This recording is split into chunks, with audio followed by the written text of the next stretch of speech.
কেন মাদাগাস্কারের প্রায় ৭৪% মানুষ দ্বীপের এমন একটা পাশে থাকে যেটাকে দেখলে মনে হয় ভুল দিক?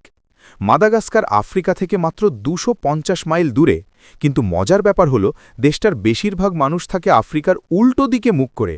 এর পেছনে আছে একদম সিনেমার মতো একটা ইতিহাস। প্রায় ১৫০০ বছর আগে ইন্দোনেশিয়া থেকে আসা কিছু সাহসী নাবিক ছোট কাঠের নৌকায় করে প্রায় ৪,০০০ মাইল খোলা সমুদ্র পাড়ি দিয়ে মাদাগাস্কারে পৌঁছায়। অবাক করার বিষয়, তারা নাকি একদম ভুল করে দ্বীপের পূর্ব উপকূলে এসে নামে, কিন্তু ওই ভুলটাই পরে আশীর্বাদ হয়ে দাঁড়ায়।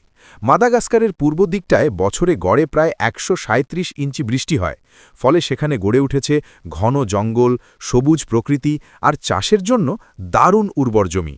আর পশ্চিম দিক গ্রিহ, সেখানে বছরে মাত্র ১৫ ইঞ্চি বৃষ্টি, শুকনো, ধুলোবালি ভরা আর বসবাসের জন্য বেশ কষ্টকর।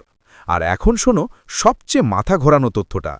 আফ্রিকার এত কাছে থেকেও মাদাগাস্কার আফ্রিকার সঙ্গে বাণিজ্য করে মাত্র প্রায় $৯ মিলিয়ন, কিন্তু দূরের দেশগুলোর সঙ্গে করে $৪২৫ বিলিয়ন বেশি। সব মিলিয়ে বাইরে থেকে দেখলে যেটাকে ভুলপাস মনে হয়, আসলে সেই প্রাচীন নাবিকেরাই না জেনেই মাদাগাস্কারের জন্য সবচেয়ে পারফেক্ট জায়গাটা বেছে নিয়েছিল একটা সভ্যতা গড়ে তোলার জন্য।